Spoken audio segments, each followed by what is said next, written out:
Draupadi. Without her, Mahabharat won't exist. There are three people who were called Krishna in Mahabharat.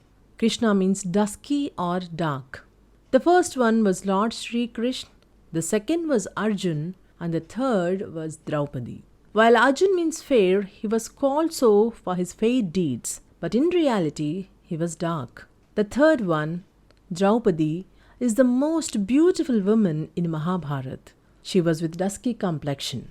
Draupadi is a bold woman in history. She has proved to the world that woman's determination can even lead to the great battle of Mahabharat.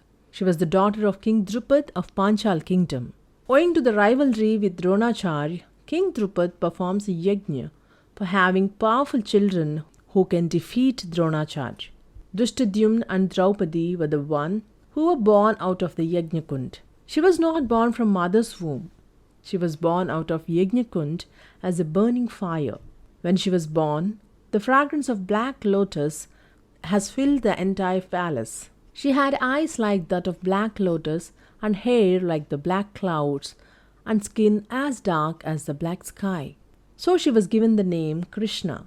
As she was born out of Yajna Kund, she was also called Yajnasena. But she was popularly known as Draupadi's daughter, Draupadi. Being the princess of Panchal kingdom, she was also called Panchali. Lord Vishnu is the head of Yajnas and Draupadi was born out of Yajna Kund. So in that way, they were related as brother and sisters. The three Krishnas became the key characters of the Mahabharat. Kauravas have planned a conspiracy to kill Pandavas by setting fire to the wax house. Pandavas escaped from there. But the evil plans and conspiracies has no end. So they disguised as Brahmins and resided in Ekachatrapuram without revealing themselves to the world. While they were taking arms as Brahmins, they happened to hear about the Swayamvar of Draupadi. Having heard high about her birth and beauty, they reached Panchal kingdom to attend the Swayamvar. Meanwhile, sage Vyas meets the Pandavas and shares the details of her previous birth with them. Draupadi was born to a rishi in her previous birth and performs great penance for Lord Shiva. As Lord Shiva appears, she asks him for 5 husbands, and she was granted her wish. Vyas further foretold that she was born in this birth as Panchali and will be married to the 5 Pandavas. In the Panchal kingdom, all the arrangements were made for Draupadi's Swayamvar. Many princes have arrived.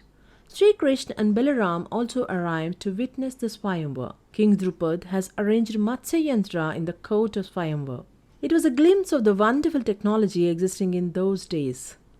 One has to aim at the fish which was swimming in the roof, looking at its reflection in water below, through a small hole. There were a special bow and arrow made for this purpose.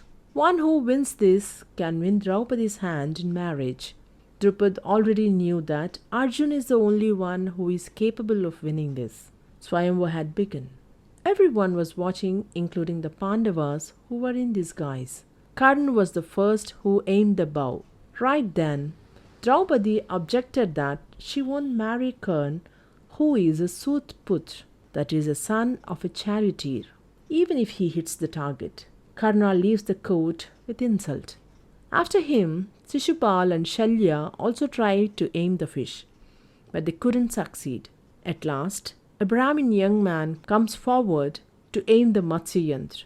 Everyone wonders that how can a Brahmin crack this, forgetting the fact that it is only Brahmins like Dronacharya who taught all the war skills to Kshatriyas. Arjun, who was disguised as a Brahmin, cracks the Matsya Yantra and wins the hand of Draupadi. Pandavas take Draupadi to Kunti and call her, saying that they bought arms, meaning that Draupadi was Arjun's arms for the day.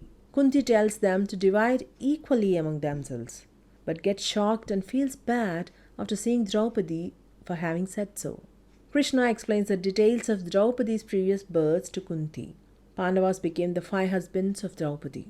She would have very well rejected to this proposal, the same way as she objected Karna. But she didn't do so. With due respect towards Kunti and Krishna, she obeyed to them.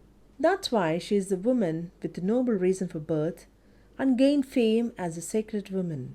Pandavas were the children of gods. Draupadi was born from Yajnakund.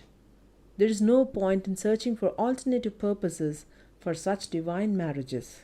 The only purpose could be Loka Kalyan, world peace. But how was Draupadi able to manage the marital relationship with 5 husbands? They have set some rules for this. Draupadi used to live with each husband for a period of 1 year. During that period, none of the remaining brothers should visit their house. If done so, that particular husband has to go for Deshatan, journey in the country and pilgrimage for 12 years. Somewhere it's also written that this period was only for 12 months. Once Arjun had to break this rule. When Draupadi was with Dharmaraj, he goes there for his bow and arrows. As a result, he goes on Deshatan for 12 years. During that period, he marries Subhadra, Luchi, and Chitrangada. Draupadi stood as a role model for how to maintain a healthy relationship with husband and what it takes to maintain that sacred bond. After the marriage with Draupadi, Pandavas built Indraprastha city and start to rule it. Sage Narada advises them to perform the Rajasoya Yajna. Mayasabha was built by Maya upon Krishna's order and was presented to the Pandavas. In Mayasabha, where there were many illusions and mazes, Duryodhan slips off into a water pond. It was depicted in some stories and even movies that Draupadi laughed at Duryodhan at this incident. But as per Vyas Mahabharat, everyone except Draupadi and Dharmaraj were the one who laughed. To seek his vengeance, Duryodhan lies to Dhritarashtra that Draupadi also had laughed at him. He invites them to the dice game with the wicked conspiracy of insulting them. As planned with the help of Shakuni, Pandavas lost the dice game. They lost everything, including Draupadi, in this treacherous game. The heinous act of disrobing Draupadi in the courtroom was the real reason behind the great battle of Mahabharat. Her fury and anger have turned the entire Kaurav clan to ashes. The disrobal of Draupadi remained as the most vicious incident in the history. Not only Draupadi, but also all the king's wives who had lost battle or lost kingdom were treated as slaves and became victims of this ill treatment. But with Draupadi's incidents, all these ill deeds have made a halt. Draupadi has shown to the world how one gets doomed if one insults a woman. She stood in the history as a brave and strong woman. Karna also was a reason behind this disrobe, along with Duryodhan. In this way, he wanted to seek his vengeance for the insult at Draupadi's Swayamvar. It was his thought to disrobe Draupadi. He had to face a horrible death as a punishment to his ill deeds. As such, though he was good at heart otherwise, the bad companionship of Duryodhan has turned his character bad as well. Owing to her sanctity, the disrobe couldn't take place. But Draupadi had cursed the entire Kaurav clan to doom. Out of fear, Dhritarashtra returned Pandava's kingdom to them. But Dharmaraj plays dice game again and loses. Hence they had to go on exile for 12 years or Ajnatavas for 1 year. The entire life of Draupadi had been challenging. While on exile, one Saindhav, who was the husband of Duschala, the sister of Duryodhan, spots her and forces her. He was like a brother to Draupadi in relation. But not minding it, he abducts Draupadi. Pandavas stop him from doing so and Draupadi asks Pandavas to kill him. Thinking about Duschala, Pandavas forgive him and let him go. Had he been killed as Draupadi said, Abhimanyu wouldn't have died at the time of Padmavyuh. Saindhava was the reason for Abhimanyu's death in the battle of Mahabharat. After Aranyavas ends, during Ajnatavas, Draupadi's role was prominent. Pandavas and Draupadi joined for different jobs with different disguises in King Virat's court. Draupadi joins as a maid to the queen Sudeshna Devi with a fake name Sairandri. Kichaka, who was the brother of the queen, falls for the beauty of Draupadi.